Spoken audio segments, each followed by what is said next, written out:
été d'accord, cette émission n'existerait pas. Bonsoir à tous, bienvenue sur le plateau de Ça se débat, saison 1, épisode 21. Et pas de référence culturelle ce soir, plutôt une petite révélation personnelle. 21, c'est mon nombre préféré, mon nombre fétiche, mon nombre porte-bonheur. Je me prépare pour Confidence avec Nathalie Nagar. Découvrons ensemble le sommaire de ce soir. Israël doit-il refuser la deuxième phase du plan Trump pour Gaza tant que le Hamas n'est pas totalement désarmé? Débat dans quelques minutes. Interview du tac au tac avec Jordan Florentin, journaliste à Frontières.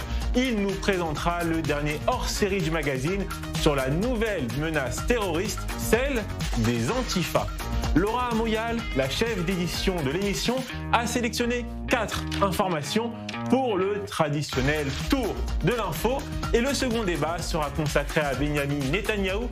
Le Premier ministre israélien devrait-il tout lâcher pour obtenir la grâce du président Herzog?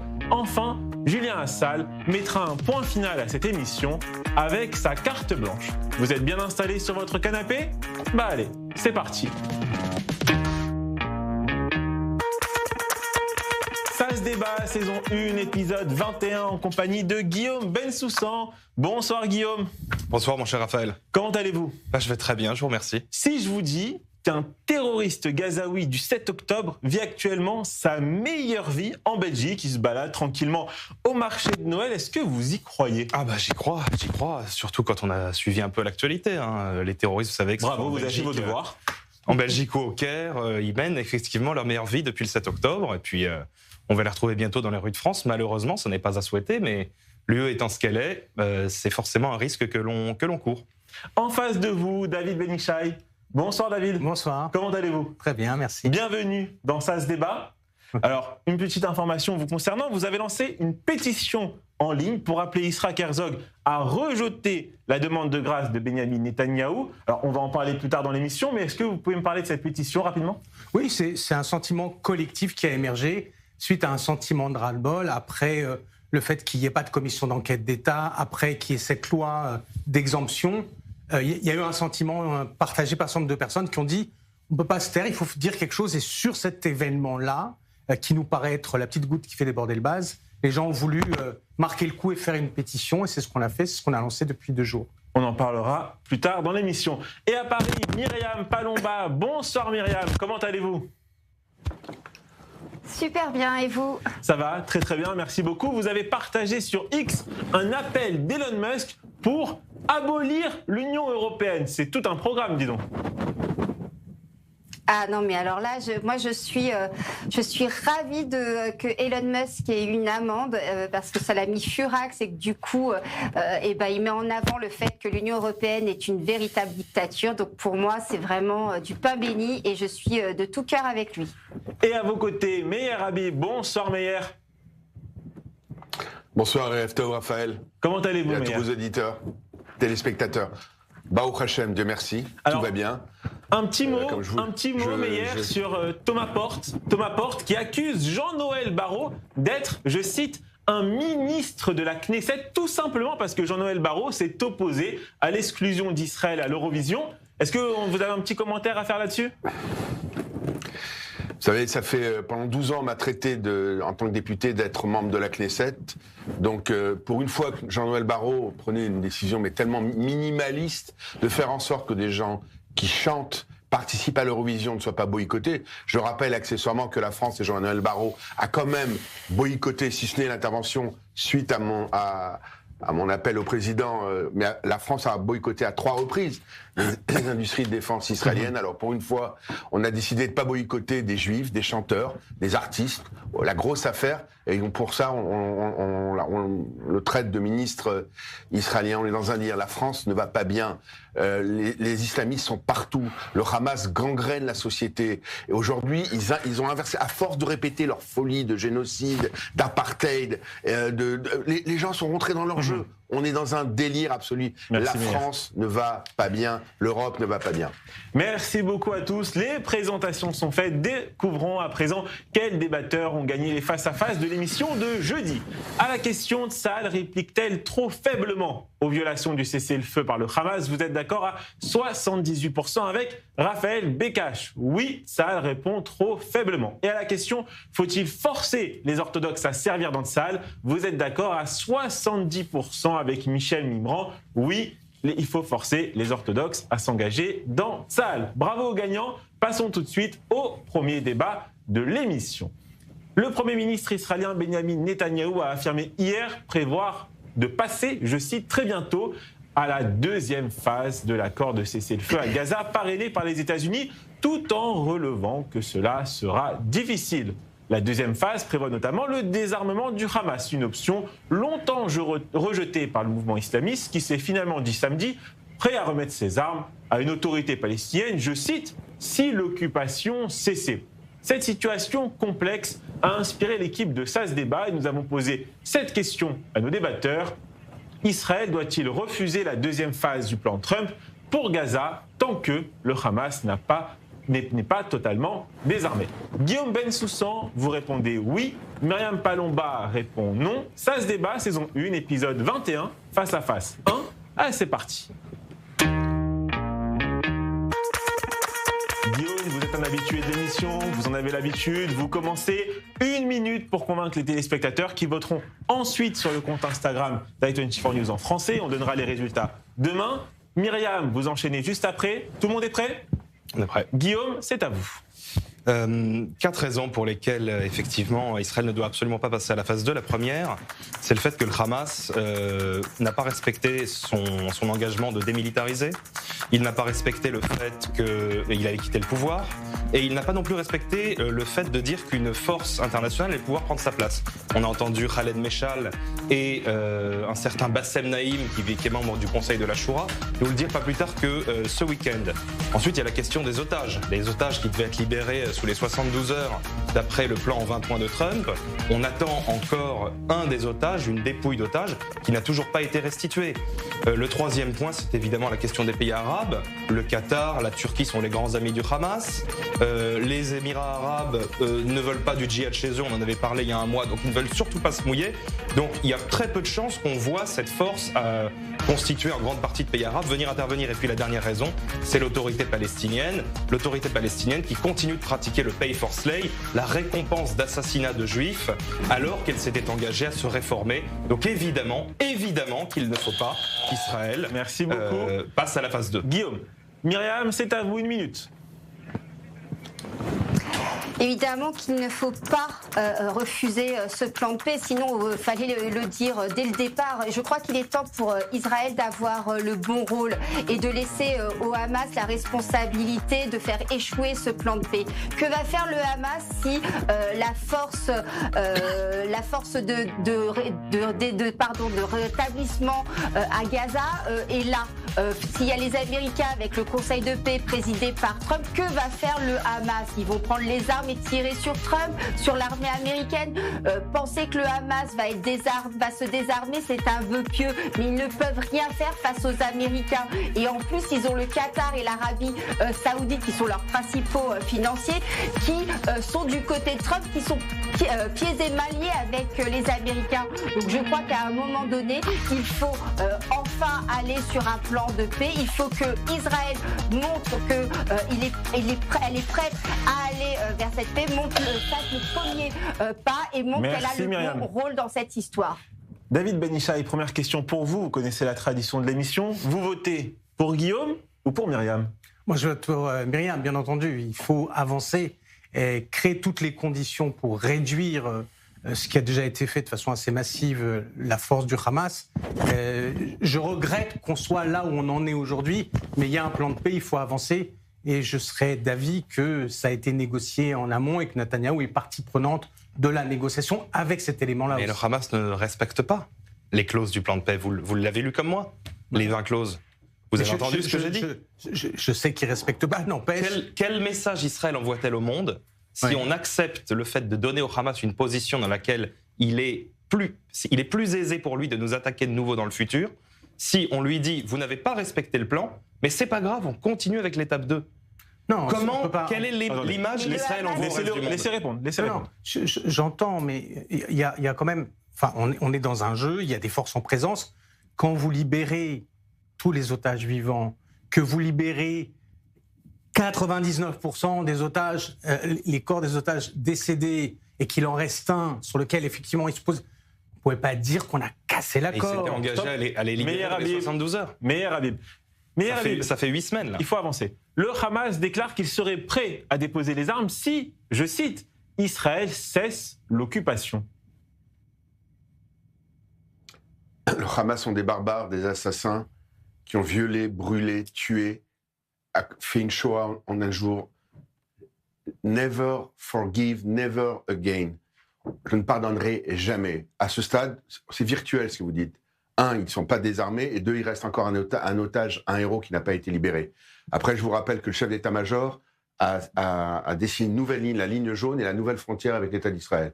3, l'État d'Israël a déclaré qu'à partir d'aujourd'hui, c'est lui qui s'occuperait de la sécurité et personne d'autre. Croyez-moi, ce sera ni l'oignon. On a vu que Tony Blair est déjà sorti du jeu aujourd'hui, vous l'avez sans doute entendu.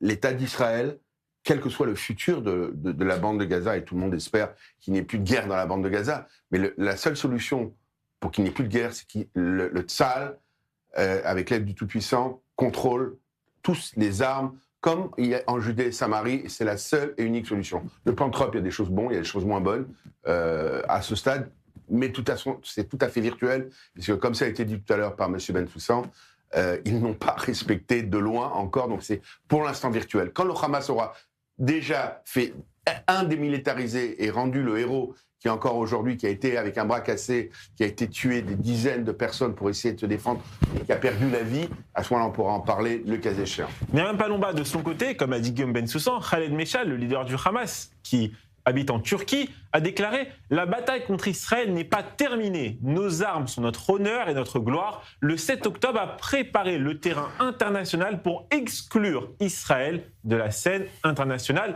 Le message est clair, peut-être, sauf peut-être pour certaines chancelleries européennes. Non, mais que le Hamas, ça soit des terroristes, des meurtriers, des assassins, des gens immondes, ça, il n'y a aucun doute. Sauf qu'on a décidé un plan de paix dans lequel le Hamas est complètement exclu. S'il y a cette fameuse force internationale de stabilisation de Gaza, avec le Conseil de paix présidé par Trump, que va faire le Hamas ?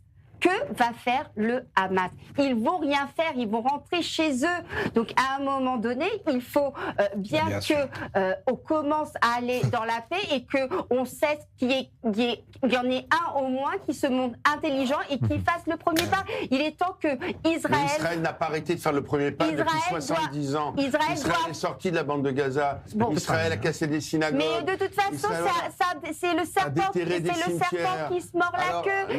Si Israël ne fait pas le premier pas, il y aura toujours un Hamas pour remplacer combien de premiers pas Israël a-t-elle fait? Pas tous en même temps. Il y a combien de premiers pas Israël a-t-elle fait? Plan de paix décidé. Israël n'a-t-elle pas rendu le signal? On revient en plateau à Tel Aviv. Israël n'a-t-elle pas proposé la moitié de Jérusalem? On s'entend pas. David Ben Ishai. Israël a fait 100 premiers pas. Stop. David Ben Ishai. Meir Habib en parlait à l'instant des déclarations du chef d'état-major, vous les avez suivies aussi, sur cette fameuse ligne jaune. Et on avait organisé un débat il y a quelques semaines à ce sujet sur est-ce que la ligne jaune est la nouvelle frontière entre Israël et la bande de Gaza? Le chef d'état-major l'affirme. Est-ce que selon vous, c'est quelque chose qui sera permanent ou à terme, Israël sera obligé de se retirer? Je ne sais pas si c'est obligé dans le sens de coercition. Je pense qu'il y a un élément de stratégie de déploiement d'un accord et qu'il y a des étapes. Et que parmi ces étapes, il y a le fait de se retirer ou pas. Et je suis d'accord sur un point, c'est qu'on ne se retire pas si on n'a pas l'assurance qu'on est en sécurité. Ça, de toutes les manières, c'est une ligne rouge qu'on ne peut pas dépasser. En l'occurrence, on parle d'une ligne jaune. Mais pour le coup, on se déplace qu'à partir du moment où on évalue dans les conditions de l'accord que effectivement on est en sécurité et qu'on ne va pas à nouveau avoir une attaque. De toutes les manières, on est tous d'accord pour dire, Meir Habib l'a dit tout à l'heure, on sait ce qu'est le Hamas, on est d'accord pour dire qu'il faut le désarmer. La question, et c'est la question qui existe depuis le 8 octobre, la question c'est est-ce qu'on désarme par la force? Ça fait 2 ans qu'on se bat, on a détruit 80 à 90% de l'infrastructure militaire du Hamas. 60. Ça dépend. Alors, ça dépend les 4. Alors, ok. 60, je vous concède. Mais la question est de savoir, dès le 8 octobre, c'était dans quelle mesure on occupe tout doucement des parties, qu'on les gère et qu'on exclut le Hamas de la gestion. Aujourd'hui, si on reste dans un langage militaire, et on l'a vu, si on reste dans un langage militaire, ce langage-là, on arrive au bout de ce langage et on l'a vu ces derniers mois. Donc il faut maintenant trouver un autre langage qui exclut le Hamas de cette position. J'apporterai un bémol dans le sens où il y a deux choses. Guillaume, et après vous, Meyer, pour conclure. Primo, les termes du contrat ont pu être fixés. Guillaume, et après vous, pour conclure. Le contrat a pu être fixé tel qu'il a été fixé, précisément parce qu'Israël a exercé une grande pression militaire sur le Hamas. Et quand on compare justement avec les ébauches de plans précédentes, on se rend compte effectivement que c'est du fait de cette pression militaire que ce résultat a pu être obtenu. Meyer Habib à Paris, et après il faut qu'on avance. Allez-y Meyer, pour conclure le débat. Alors, en 2 mots, je vous rappelle que 90% des habitants de la bande de Gaza ont soutenu le Hamas et ses exactions. Je vous rappelle que pas un seul habitant de la bande de Gaza a ramené un otage ni n'a donné une information. Je vous rappelle, hélas, que vous l'avez dit tout à l'heure, Raphaël, où il est aujourd'hui Ahmed Machal? Il est en Turquie. La Turquie aujourd'hui est en train de s'allier avec l'islamisme qui est en Syrie, et il y a un immense danger. Donc pour tous ceux qui ont des chimères, qui ne veulent pas la paix, qui ne rêvent pas de paix, mais on a des barbares. Donc aujourd'hui, c'est la pointe de fer de Tsahal, l'aide du Tout-Puissant pour les gens qui croient, qui fera en sorte qu'à moyen terme, et ils ne comprennent que ça, la force. Et à ce moment-là, il y aura un certain respect. Mais tout ce qui est solution bisounours est voué à l'échec. Ils ont tué des gens qui étaient amoureux de la paix, des gens des kibbutzim qui amenaient les Palestiniens toutes les semaines se faire soigner. Ils les ont massacrés, violés, tués, et ça, je n'oublie jamais pour l'éternité, pour nos enfants. Merci à tous les quatre pour ce premier débat passionnant. Myriam, allez-y rapidement.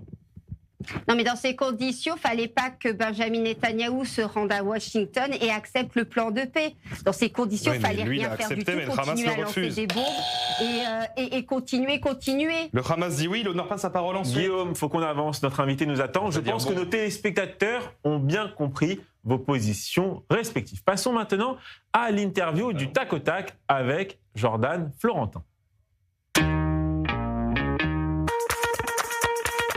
Bonsoir Jordan Florentin, vous êtes journaliste pour Frontières. Nos téléspectateurs vous connaissent grâce à vos reportages et vos micro-trottoirs diffusés sur les réseaux sociaux. Alors, j'ai une première question pour vous, Jordan. C'est quoi un facho ? Un facho, c'est quelqu'un qui n'accepte pas le débat démocratique, qui utilise des méthodes parfois extrêmement autoritaires, voire autoritaristes, qui cherche à imposer la terreur de toutes les façons, qui a une vision illibérale de la société, qui a une vision extrêmement antidémocratique, anti-républicaine. Et en fait, quand vous compilez tout ce qui, en sciences politiques, c'est pas moi qui le dis, mais en sciences politiques, tout ce qui définit ce qu'est d'une certaine façon le fascisme, eh bien, vous trouvez devant vous ce qu'est la France insoumise, et je l'avais démontré de plusieurs façons. Alors, à ceci près qu'il y a quand même une notion dans le fascisme à laquelle, évidemment, ne souscrit pas la France insoumise, c'est le nationalisme, puisqu'on sait ô combien il déteste la nation France. Frontières sort un hors-série titré « Antifa, la nouvelle menace terroriste ». Alors, une personne totalement apolitique et pas intéressée du tout par le sujet pourrait se dire que les antifascistes, ils combattent les fascistes, donc c'est eux les gentils. En fait, ce nom est bien pensé pour écarter toute critique. Oui, bien sûr. Non, mais ça, c'est la technique de communication, bien sûr, utilisée depuis des années par des antifas qui, en fait, n'exécutent pas, n'abattent pas et ne cherchent pas à disqualifier leurs ennemis parce qu'ils seraient des nazis. Ils les nazifient pour pouvoir les abattre et pour pouvoir les tuer. C'est ce qui s'est passé avec Charlie Kirk aux États-Unis. Et ce qu'on a voulu faire avec ce magazine, ce hors-série Antifa, la nouvelle menace terroriste, c'est de poser la question: peut-on, comme aux États-Unis, en Hongrie et aux Pays-Bas prochainement, légiférer dans les prochains mois sur cette notion de terrorisme pour les antifas? Ce qu'on dit en tout cas, ce qu'on documente dans ce hors-série, c'est qu'il y a des méthodes terroristes qui sont employées et qu'il y a, que Raphaël Arnaud le veuille ou non, des attaques terroristes, des attentats à l'ultra-gauche. Il y a une affaire, par exemple, qui s'est déroulée le 8 décembre 2020, où 8 personnes liées aux mouvances d'ultra-gauche ont été interpellées pour un projet d'attentat qui était prévu contre un poste de police en France, contre des forces de l'ordre. On a retrouvé des armes chez les prévenus et ils ont été condamnés pour association de malfaiteurs à caractère terroriste. Donc il y a bien une menace terroriste et des méthodes qui sont employées par l'extrême gauche. Prenez l'exemple, il y a quelques jours, des attaques attaques qui ont été commises contre la Nuit du Bien Commun, l'événement organisé par Pierre-Édouard Stérin. On a une Rima Hassan, dont on connaît les acquaintances avec les réseaux islamistes, le Hamas et certains terroristes, qui se félicitent que des tirs aient été effectués. Alors, c'était des tirs de mortier, mais des tirs ont été effectués contre l'établissement dans lequel se tenait cette soirée. Ça s'appelle du terrorisme. C'est du terrorisme de légitimer ce type de violence, parce que demain, ça commence avec des tirs de mortier contre un établissement qui accueille un public de droite. Et après, ce sera des attaques qui s'apparenteront à ce qu'on a pu connaître dans d'autres régimes où il y avait véritablement du terrorisme intellectuel et du terrorisme qui passe par la violence armée et physique. Quand vous avez des députés de la France Insoumise comme Raphaël Arnaud et Antoine Léaumont qui se sont félicités de l'agression de notre directeur de la rédaction, Éric Tenner, au mois d'août dans son village de Bretagne, c'est aussi une forme de terreur qui est imposée. Et d'ailleurs, quand même, vous n'êtes pas sans savoir qu'Antoine Léaumont est quand même un adepte de la terreur de Robespierre. Et est-ce que la justice française, selon vous, est trop clémente avec ces groupuscules ?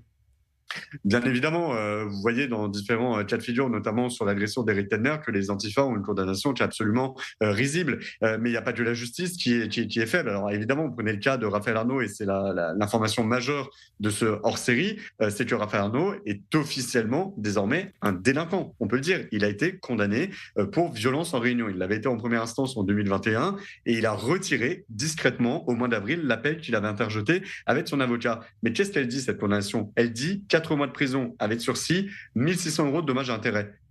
Première chose, il ne fait pas évidemment les 4 mois de prison, mais ensuite, la justice a été tellement clémente qu'ils n'ont pas fait apparaître dans son casier judiciaire cette condamnation, alors qu'il est député de la République, alors qu'il devrait montrer l'exemple. Donc évidemment, il y a une forme de laxisme de la justice vis-à-vis du terrorisme de l'extrême gauche. Est-ce que vous avez vu beaucoup de condamnations suite aux attaques contre des forces de l'ordre à Sainte-Soline ? Non, on en voit très peu. Est-ce que vous avez vu des condamnations sur certains propos que tiennent la France Insoumise ou des antifas ? Non. Un dernier exemple, c'était lorsque les militantes du collectif Némésis, dont la présidente Alice Cordier a été menacée d'une balle dans la tête par Raphaël Arnaud. Pour l'instant, c'est au point mort. On n'a aucune nouvelle de la justice.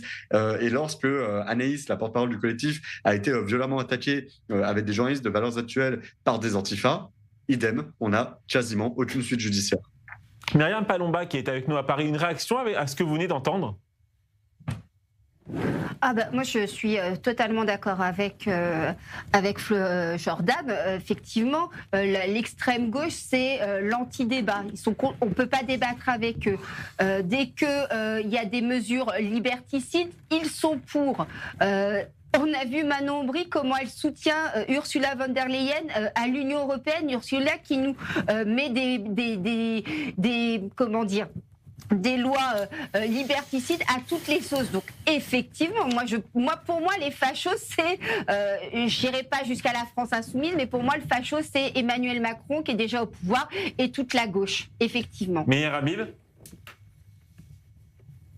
Il y a un petit espoir en France, justement, c'est l'émergence de médias comme Frontières, et j'ai soutenu Éric Ténier quand il avait été traité d'antisémite de façon écœurante par la présidente de l'Assemblée nationale. Il y a CNews, il y a évidemment I24 et d'autres, Europe 1, JDD, etc. Aujourd'hui, ça fait des années que l'extrême gauche, parce que la presse est totalement d'extrême gauche, monopolise un débat, passe son temps à diaboliser notamment Israël, à soutenir des islamistes, et tout le monde se tait.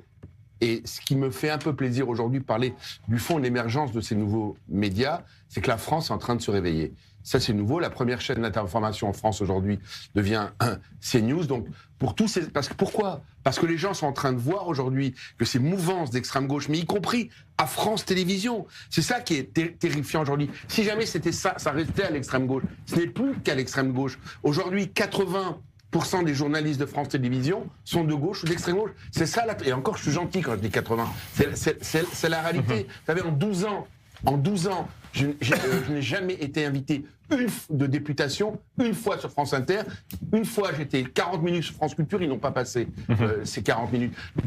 Ceci explique cela. Ils font ce qu'ils veulent, ils intoxiquent en permanence, et aujourd'hui c'est en train de changer. Il nous reste 1 minute, Jordan Florentin, 1 minute pour nos téléspectateurs, allez-y.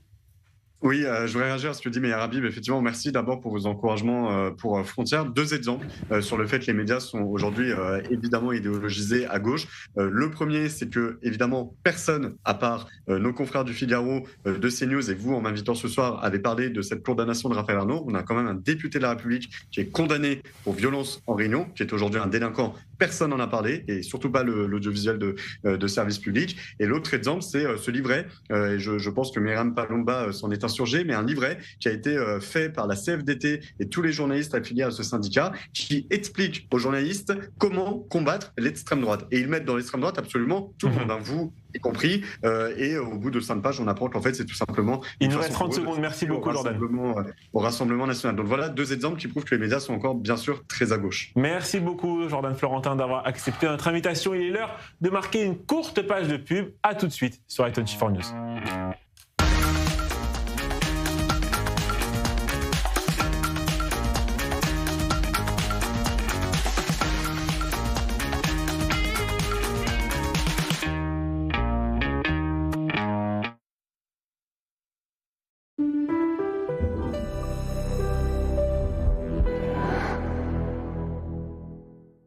Des offres qui vont vous faire retomber amoureux de votre maison. Salle à manger, salon, fauteuil, Shumrat Azorea, tout l'ameublement de la maison en un seul endroit. Israël Bonds soutient Israël depuis 1951, lorsque la guerre contre le Hamas a éclaté. Les Israël Bonds ont répondu à l'appel, prouvant qu'ils sont beaucoup plus qu'un investissement. Ils sont un soutien essentiel. Les Israël Bonds sont des obligations émises par l'État d'Israël. En choisissant de souscrire à des Israël Bonds, vous investissez directement dans l'État d'Israël. Un soutien concret pour l'avenir d'Israël. C'est le moment. Bâtissons l'avenir ensemble. Cabinet d'assurance, que puis-je faire pour vous? Bonjour, j'appelle pour les frais Si d'hospitalisation. vous appelez pour un sinistre, tapez 1. Pour un contrat, faites le 2. Une facture, 2 pour un faites le contrat. 3. Pour une réclamation, faites le 4. Allô, j'ai dit 2, le 2. Pour les horaires de cinéma, faites le 5. Vous êtes sérieux là? Pour vous réconcilier avec votre ex, Parfois, il suffit de changer d'univers pour être enfin bien assuré et rassuré. Choisissez l'univers.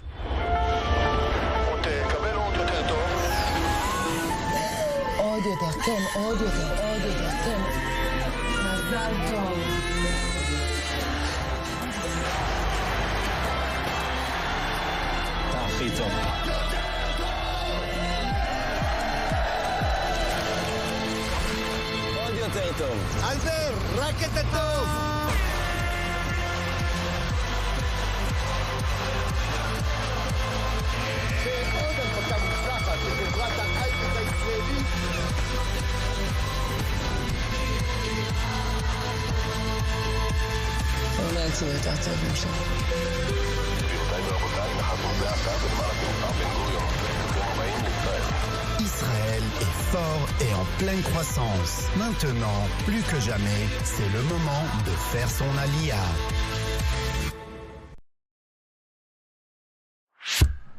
Vous vivez en Israël ou préparez votre alia? Félicitations. Vous avez un téléphone? Parfait. Téléchargez gratuitement l'appli Olim et découvrez tout ce que nous avons à vous offrir. Prise de rendez-vous médicaux et administratifs, paiement de vos factures, vérification de dettes, traduction instantanée, recommandations de professionnels, suivi de demandes et bien d'autres choses encore. Et si vous n'y arrivez pas tout seul, notre équipe parle votre langue et vous aide dans toutes vos démarches en Israël, à partir de 99 shekels par mois en illimité et pour toute la famille. Alors n'hésitez plus. Téléchargez l'appli ou contactez-nous. Les équipes du Magen David Adom sauvent des vies. Ambulance, unité mobile, don du sang, secouristes. Ils sont sur tous les fronts, pour tous, sans distinction. En cette fin d'année, votre don peut tout changer. En France, chaque euro compte et chaque don renforce la capacité du MDA à intervenir plus vite, plus loin, plus fort. Cette année, faites un geste qui sauve. Soutenez le Magen David Adom. Parce que sauver une vie, c'est sauver un monde entier.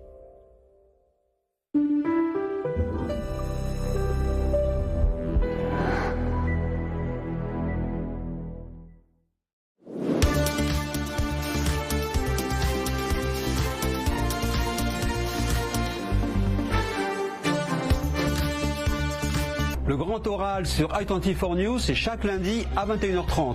Des politiques, des experts, des artistes, des auteurs pour décrypter et comprendre les grands enjeux du Proche-Orient et de notre époque. Ils sont mes invités pour ce grand oral sans détour et sans langue de bois, à lundi sur i24 News.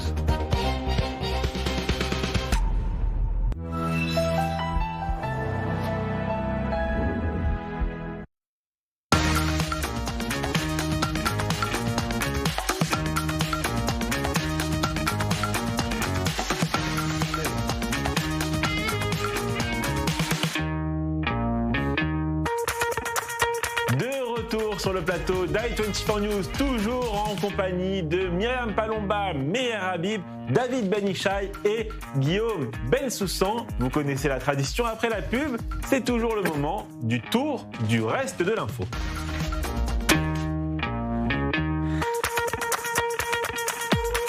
Et honneur aux dames pour cette séquence. Myriam Palomba, je commence avec vous. Une information de nos confrères du Parisien, et je vous cite l'article de nos confrères. Jamais auparavant en France, une nourrice n'avait été accusée d'avoir ciblé une famille de confession juive en raison de sa religion. Les faits, aussi graves qu'il est dit, se déroulent dans l'intimité d'un foyer francilien et affectent un couple avec 3 jeunes enfants de 2, 5 et 7 ans. Leïla, une Algérienne de 42 ans sous OQTF, comparée, détenue ce mardi devant le tribunal correctionnel de Nanterre pour administration de produits nuisibles, avec la circonstance aggravante d'antisémitisme. Myriam, j'imagine que vous avez vu cette information. Je vous demande de réagir. Oui, je l'ai vu ce matin, cette information. J'ai été... sous le choc, d'une part parce que une nourrice qui empoisonne vos enfants, déjà à la base, c'est juste choquant. Là, pour le coup, c'est parce que ses enfants et ses parents sont de confession juive. Moi, ce qui m'énerve aussi dans cette histoire, au-delà de l'antisémitisme qui est extrêmement grave, c'est que cette personne était sous OQTF. Comment se fait-il qu'elle soit sous OQTF et qu'elle soit encore en France? Alors, je sais qu'elle a donné une fausse carte d'identité belge aux parents pour se faire embaucher, mais comment se fait-il que l'État français ne parvient pas à foutre dehors ces gens qui n'ont rien à faire sur le territoire? Moi, je m'interroge. Je ne comprends pas que l'État français ne fasse rien et continue à garder ces gens sur le territoire français. Et on ne va pas être sorti de l'auberge parce que là, il y a une nouvelle directive de l'Union européenne sur les demandeurs d'asile qui nous imposera un certain nombre de demandeurs d'asile et si on ne les accepte pas, on aura une amende de 20 000 €. Mais Habib, une réaction à ce fait divers? Terrifiant, l'antisémitisme est au zénith en France. Voilà, c'est tout simplement ça. On revient dans les années 38-39 et c'est à 95% dû aux gens issus des mouvances islamistes qui veulent aujourd'hui tuer des juifs, tout simplement. Aujourd'hui, qu'on arrête de nous raconter dans tous les sens, c'est absolument terrifiant, dramatique. Voilà, il n'y a pas grand-chose à ajouter. Guillaume Bensoussan. Est-ce qu'il y a encore de la place pour les juifs en France? Et non, je disais, la question qui se pose, j'aime la France, mais est-ce qu'il y a encore de la place pour les juifs en France si jamais on ne réagit pas? Guillaume Bensoussan, votre information. Est-ce que je peux une réaction réagir sur alors, ce qui vient d'être dit, parce rapidement. Que, en fait, ce qu'on a appris ce matin, moi, m'a beaucoup fait penser à ce qui s'était passé en Australie. Peut-être que certains de nos téléspectateurs s'en souviennent. Un couple de musulmans infirmiers à l'hôpital qui s'était vanté face caméra d'avoir assassiné un grand nombre de juifs dans leur service. Ça avait fait un tollé pas possible. Donc, ce que je voulais dire sur cet événement, c'est que ça n'est pas la première fois qu'il se produit, c'est la première fois qu'on s'en rend compte. D'accord ? Et évidemment, la première chose à laquelle j'ai pensé, chose que personne ne veut dire, même Meyer parle d'islamisme, c'est la raison pour laquelle Georges Bensoussan avait été traîné au tribunal, même par la Fondation pour la Shoah, quand il avait cité ce scénariste algérien qui disait en islam, l'antisémitisme est été au lait de la mer. Et voilà, c'est exactement ce qui se produit. Donc parler d'islamisme et d'islam, ça ne veut rien dire, finalement. Systématiquement, évidemment que tous les musulmans ne sont pas des terroristes, c'est évident. En revanche, on trouve chez ceux qui pratiquent ce genre d'actes abominables, abjects, antisémites, une grande représentation de la confession musulmane. C'est malheureusement quelque chose qu'on se doit de constater. David. Oui, enfin, moi, je suis pas tellement fan de cette façon. Non, j'aime pas cette façon d'essentialiser les choses. Effectivement, il y a aujourd'hui dans l'islam en général une gangrène qui ronge l'islam et qui s'appelle l'islamisme radical et qui se déploie. Il se déploie comme une force politique. Et il faut pas se raconter d'histoire. C'est pas juste l'essentialisation d'une religion. On sait très bien qu'il y a le Qatar qui est aux manœuvres. On sait très bien que l'islamisme est un outil politique de conquête. Et on voit bien, si on essaye un tout petit peu de rapprocher les choses, que ce n'est pas juste le fait que les musulmans sont tous antisémites. Quelle différence entre l'islamisme et l'islam ? Faut qu'on avance. Quelle différence ? Faut qu'on avance sur cette question. J'imagine ça restera une question ouverte. Ça restera une question ouverte, exactement. Guillaume Bensoussan, dans le journal d'un prisonnier apparaît mercredi 10 décembre, Nicolas Sarkozy révèle s'être engagé auprès de Marine Le Pen à ne pas appeler à faire barrage au RN en 2027. Une réaction ? Je ne vous dirai ni plus ni moins que ce que notre président Éric Zemmour a dit hier. Le président du mouvement Reconquête. Du mouvement Reconquête. Tout simplement qu'il était grand temps. Il était grand temps. Alors Sarkozy, justement, a réussi à évincer Jean-Marie Le Pen dans sa campagne fantastique de 2007. Et donc, il a joué de ce cordon sanitaire. Mais il a surtout joué en allant chasser sur les terres du Front National à l'époque. Aujourd'hui, je pense qu'il s'est rendu compte que la seule voie de sortie, c'était précisément de briser ce cordon. Sinon, on allait avoir un second tour qui allait forcément avoir l'extrême gauche, puisque justement ils ont pratiqué une politique de clientèle vis-à-vis des populations immigrées arabo-musulmanes, contre un candidat qui ne sera forcément pas celui qu'il désirerait voir au second tour. Donc je pense que Sarkozy, je ne sais pas s'il a connu l'épiphanie quand il était dans sa cellule pendant ces 20 jours, mais en tout état de cause, je salue une prise de conscience tardive, mais tout à fait raisonnable. Meir Habib, on va parler avec vous de politique israélienne. À l'approche des prochaines élections, le parti Israël Beiteinu d'Avigdor Lieberman a dévoilé un document en 5 points qui définit les conditions à toute participation à un futur gouvernement. 1. Tous les citoyens israéliens de 18 ans, juifs, musulmans, chrétiens, druzes ou circassiens, sont soumis à un service obligatoire, militaire ou civil. 2. Enseignement des matières fondamentales dans toutes les écoles. 3. Transport et commerce le Shabbat selon la décision de chaque municipalité. 4. Création du mariage et du divorce civil en Israël. Et 5. Abrogation de l'extension des pouvoirs des tribunaux rabbiniques. David Ben Ishai dit oui de la tête, mais c'est pas vous qui êtes interrogé, je vous ferai réagir après. Meir Habib, commencez. Le meilleur moyen de casser un peuple, le peuple juif, a gardé la Torah depuis 2000 ans, c'est la Torah, les mitzvot, je vous l'ai déjà dit sur votre en-tête, qui ont réussi à garder le peuple juif en 2000 ans. Après, chacun peut faire ce qu'il veut à la maison. Mais pour moi, le Shabbat reste un jour sacré et saint. Bien sûr que je souhaiterais que tous les Israéliens fassent l'armée. Je considère qu'il y a de plus en plus de Haredim qui font l'armée. Il faut, et il y en a, et la loi qui est en train de passer à la Knesset fera en sorte qu'il y en aura encore plus. Certains étudient vraiment la Torah et il faut respecter. Je ne veux pas casser ce peuple. Vous savez quoi? Le Lieberman qui s'est associé avec des partis islamistes et arabes, donc qui ne donnent pas de leçons à qui que ce soit en ce moment. Ils ne savent pas comment prendre le pouvoir.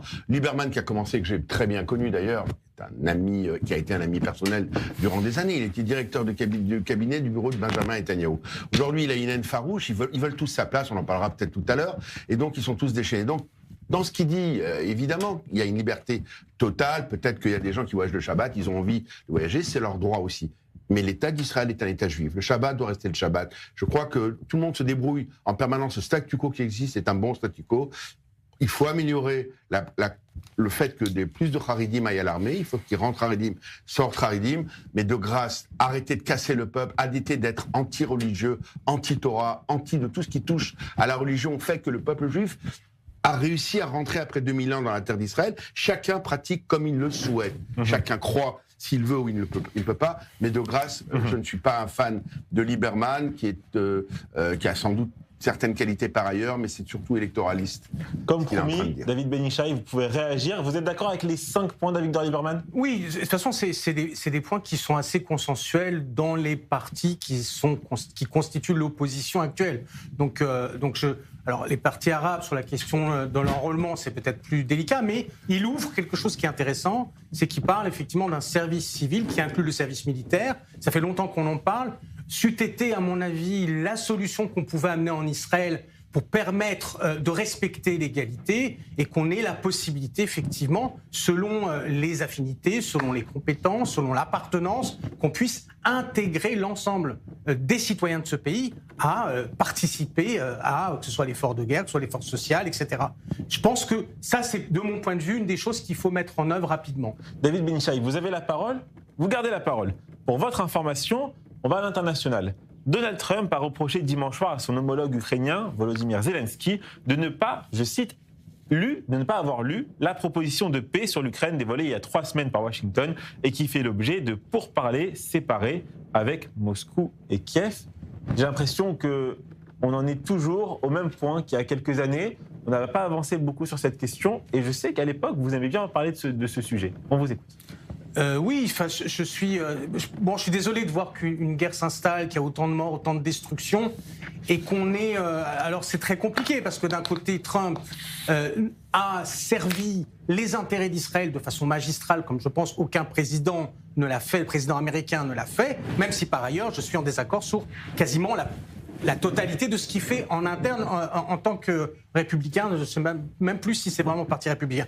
Concernant l'Ukraine, le positionnement radical de Trump en disant à Zelensky, bon, maintenant écoute, tu vas lâcher le Donbass après 3 ans de guerre, c'est même pas la compréhension fondamentale qu'un président qui s'est battu 3 ans contre la Russie, qui a perdu des milliers d'hommes, va dire, bon, écoutez les mecs, vous êtes tombés, mais bon, on lâche l'affaire parce que Trump, il a demandé. Il y a quelque chose là de... Alors, on l'a compris, Trump inaugure une nouvelle façon de faire de la diplomatie. C'est très spectaculaire, on parle de lui, voilà, on en parle. Est-ce que c'est probant à moyen et long terme ? Je ne suis pas certain.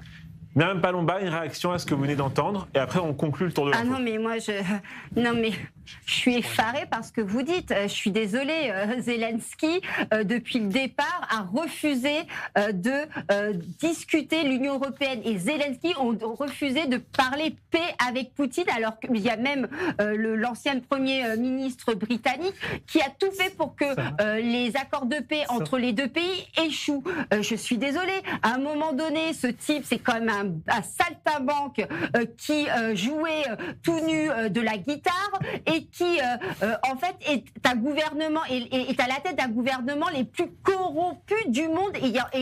Et les faits nous l'ont encore montré récemment. Donc, à un moment donné, il doit cesser cette guerre. Il doit arrêter de demander des milliards à l'Union européenne. La France a donné plus de 30 milliards à Zelensky, à l'Ukraine. Moi, je suis désolée, je ne veux pas que mes impôts aillent pour ce monsieur qui enrôle sa population de force et qui, en plus, n'a pas respecté les accords de Minsk. Point barre. Sur Trump, moi, je voulais, au-delà du réalisme nouveau dont vous parlez, qui est tout à fait surprenant parfois, il y a une tendance chez Trump qui, moi, me dérange un peu.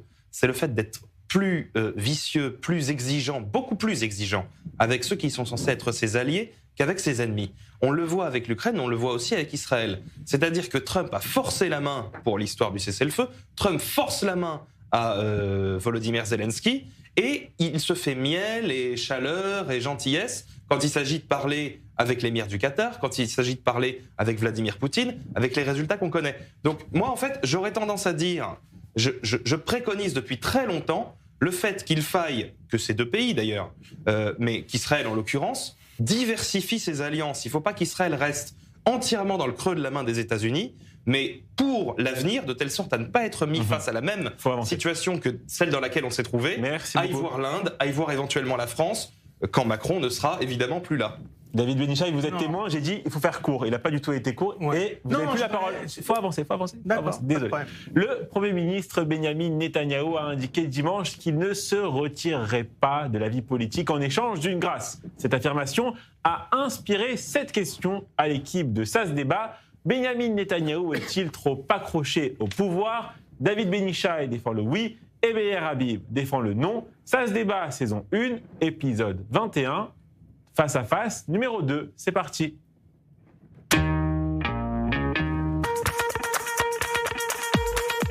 Pour convaincre nos téléspectateurs, Meyer, vous enchaînez juste après.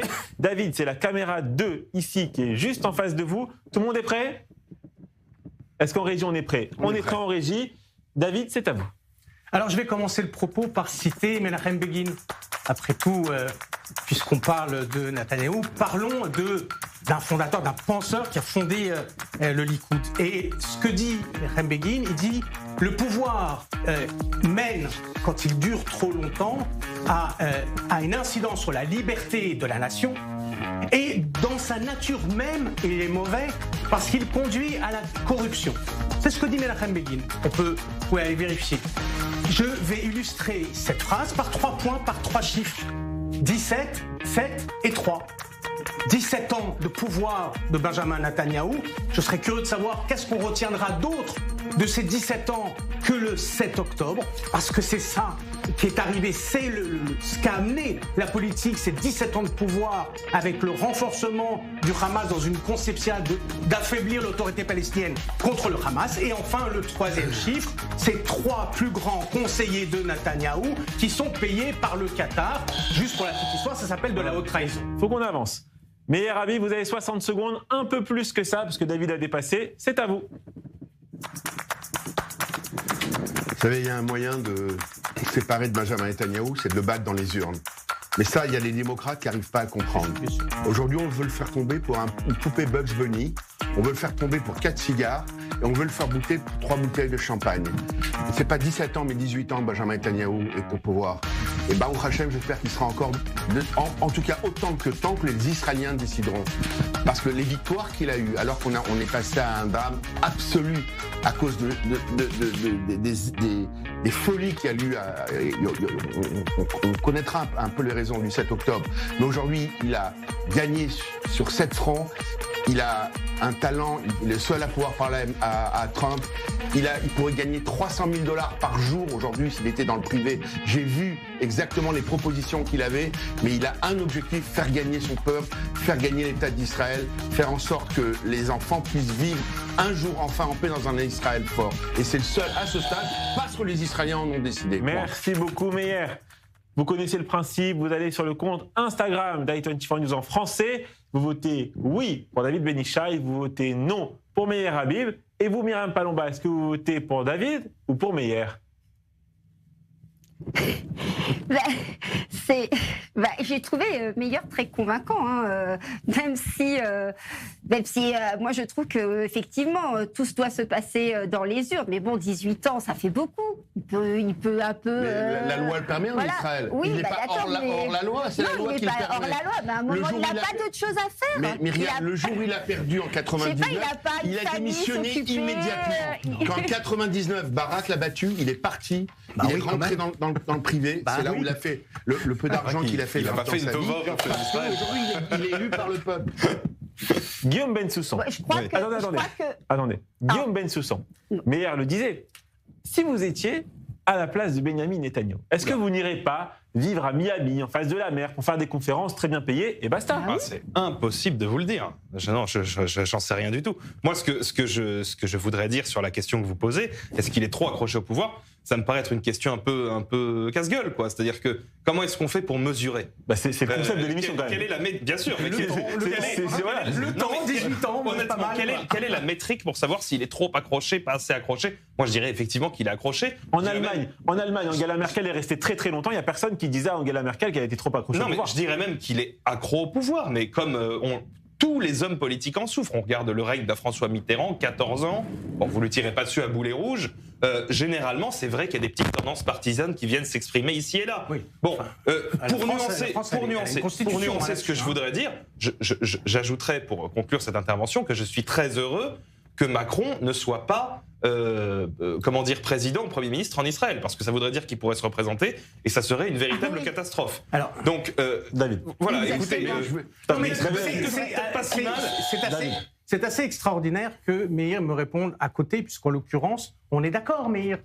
Les urnes, je me bats au quotidien, ma vie au quotidien est de me battre pour remplacer Benjamin Netanyahou dans les urnes. Il y a absolument, c'est votre droit. il y a là-dessus Et c'est ça, la démocratie. absolument aucun Mais vous problème. perdez à chaque Je fois. suis, non, mais je termine. Mais vous êtes allié avec des partis arabes. Tout à l'heure, David Ben Ishai, ça m'a pas échappé, c'est important. Tout à l'heure, vous avez inclus dans votre coalition les partis arabes. Mais évidemment. Sauf nos Mais alliés évidemment. arabes. C'est des partis antisionistes, c'est des partis islamistes, c'est les partis arabes. Vous avez 20% d'Israéliens qui sont arabes israéliens. 75% des Arabes israéliens veulent participer de la vie économique, de la vie sociale, de la vie politique de ce pays. Et je suis désolé, tous les stigmates qu'on va mettre sur les partis arabes n'empêcheront pas 20% de la population israélienne de s'exprimer. David Ben Ishai, vous conviendrez d'une chose, c'est que dans les 20% des Arabes en Israël, tous ne votent pas pour les partis arabes. Exact. On est d'accord? Oui. Il y en a beaucoup qui votent pour le Likoud. Il y en a beaucoup qui votent pour Bibi. Oui, enfin non, beaucoup votaient pour Avoda. Moi, dans le Nord, je les rencontre en Galilée. Je peux vous dire que c'est pas tout à fait la tasse de thé. Mais peu importe, la question, c'est que... Je parle des partis islamistes, je parle de Raham, je parle des partis communistes. Moi, je suis d'accord avec vous. Qui veulent la destruction de l'État d'Israël. Je parle des gens qui rencontrent des terroristes en Jordanie, en Syrie, au Liban, et vous savez très bien. Non, je pense que là... C'est ça les partis. Je suis désolé, on a eu le 7 octobre, et je suis désolé. Mais revenons, mettons les choses avec les faits. On ne peut pas juste s'envoler avec toutes sortes de formules. Les faits, nous avons eu le 7 octobre. Le 7 octobre, la société, après mai 2021, la société arabe-israélienne aurait pu exploser. Au contraire, il y a une prise de responsabilité extrêmement responsable des leaders arabes en Israël qu'ils ont été présents dans la société civile. Vous ne pouvez pas leur faire le reproche. La société arabe n'a pas implosé, elle n'est pas devenue le 8e front. Donc, de grâce, n'interpellons pas les Arabes israéliens. Meir Habib, vous répondez, et après Myriam Palomba conclura le débat. Allez-y. Non, mais je dis, il y a évidemment 25% des Arabes en Israël, mais les partis qui les représentent à l'Acte 7 pour une grande majorité sont des partis antisionistes. Pour certains, sont des partis islamistes. Pour certains, sont des partis qui sont proches des frères musulmans. Et pour certains, sont des partis qui veulent la destruction de l'État d'Israël. Mais d'un autre côté, Israël est un État démocratique. Il y a des Arabes partout, et c'est comme ça. C'est la démocratie, c'est plutôt une bonne chose. Simplement, moi, ce que je vous dis, c'est que dans la coalition Netanyahou, il n'y aura pas de parti arabe islamiste. Aujourd'hui, la dernière coalition qu'il y a eu avec Bennett, et qui avait juré qu'il n'irait pas avec eux, et avec Lapid, ils sont alliés avec des partis islamistes. C'est le seul moyen de battre Netanyahou. Aujourd'hui, voilà, c'est la réalité. Vous concluez l'émission, allez-y. Moi, je pense que vous devriez changer votre mode politique en Israël parce que je trouve pas ça normal que quelqu'un reste 18 ans au pouvoir. Pour moi, c'est pas la démocratie que de rester aussi longtemps au pouvoir. Ça devrait être limité. Ça devrait être vraiment limité dans le temps. Et en plus, c'est possible. Je vais être d'accord avec Myriam. Allez-y, pas le cas pour l'instant. Moi, je pense effectivement qu'il faut que le système israélien change, cette proportionnelle intégrale archaïque qui permet justement à l'un et à l'autre, que ce soit à Bibi, dont on sait qu'il pratique abondamment ce genre de choses, de mettre des gens qui sont très médiocres sur sa liste, et ça se retrouve dans tous les partis. Il faudrait effectivement qu'il y ait plus de représentativité, de telle sorte à pouvoir avoir des hommes politiques dont le niveau remonte un peu. C'est d'abord la faute du système qui structure la vie politique israélienne. Si. Non, pas que. Non. Mais il y a un candidat, Naftali Bennett, qui propose de limiter à 2 mandats consécutifs le poste. C'était d'ailleurs, je le rappelle, c'était le projet de loi qui devait passer immédiatement lors du gouvernement de changement.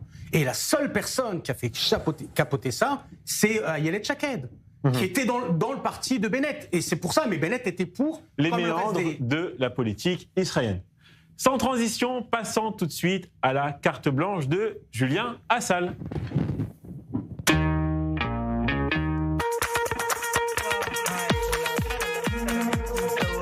Guten Morgen, c'est en allemand. Allez, lundi, incroyable, que des bonnes nouvelles pour commencer la semaine. Et c'est officiel, Israël participera bien à l'Eurovision 2026. Et attention, ils ont de grandes chances de gagner là. Parce qu'avec tous les pays qui menacent de boycotter le concours, ils vont finir à 5 pays dans la salle. Voilà, c'est plus l'Eurovision, c'est un 5. Voilà, il manque plus que ton équipe, Raphaël. Et d'ailleurs, c'est presque une bonne nouvelle. Parce qu'en temps normal, l'Eurovision, c'est interminable. Comme la soirée de Miss France de samedi. Voilà, t'as le temps de repeindre ta maison, tu reviens, Jean-Pierre Foucault est toujours là à 2h du mat. D'ailleurs, Myriam Palomba, j'aurais tellement voulu vous voir dans le jury. Voilà, vous êtes tellement cash qu'à 21h30, on aurait su qui était la gagnante. Sapristi. Bon, pour revenir sur l'Eurovision, là, la France, elle est neutre. Voilà, Macron, grand stratège, il s'en fiche de l'Eurovision. Il veut juste les 12 points pour remonter dans les sondages. Quel homme. rien ne se perd, tout se récupère. Et cadeau de ras de Noël avant l'heure, Amir, qui vient de faire Bercy samedi, serait dans les petits papiers pour représenter à nouveau la France à l'Eurovision l'année prochaine. C'est une fake news, malheureusement pour Macron. Et pour finir, la FIFA a décidé d'offrir un prix de la paix à Donald Trump. Voilà, moi je l'aurais bien donné à vous, Myriam, ce prix de la paix. Je vous cherche encore, je sais, mais qui aime bien, châtie bien. En tout cas, Donald, il est trop fort. Voilà, il est partout. Il a même réussi à percer dans le foot. On a un peu pareil d'ailleurs. Moi aussi, je suis partout depuis septembre. Voilà, chocolatier, surveillant, humoriste, chroniqueur et humble, comme Donald. Allez, à demain, Raphaël. Et c'est vrai qu'il est drôle. Il est très sympa. Il est très très sympa. Et Myriam, je pense qu'il vous aime beaucoup, Myriam. Oui, non, mais il a raison. Hein. Moi, si j'avais été dans le jury de Miss France, j'aurais arrêté ce truc-là au bout d'1 heure. Hein. C'est insupportable. Et voilà, ainsi s'achève cette émission. Dans ma jeunesse, j'étais pendant 10 ans... J'ai appartenu aux Unis de Diff. Ça, vous le savez peut-être pas, mais pendant 10 ans, j'ai fait partie du jury Miss France parce que je sponsorisais dans ma jeunesse. Incroyable. Du ton de Madame Geneviève de Fontenay, les Miss France. Ça, on a un scoop dans l'émission. On apprend des choses. Et voilà. Ainsi s'achève cette émission. Merci David, merci Guillaume, merci Myriam, merci Meyer. Merci. Tout de suite, un point complet sur l'actualité avec Chani Guidalia, suivi du grand oral de Michael Darmon avec Pierre Moscovici et Frédéric Salah-Barou. Bonne soirée à tous sur A24 News.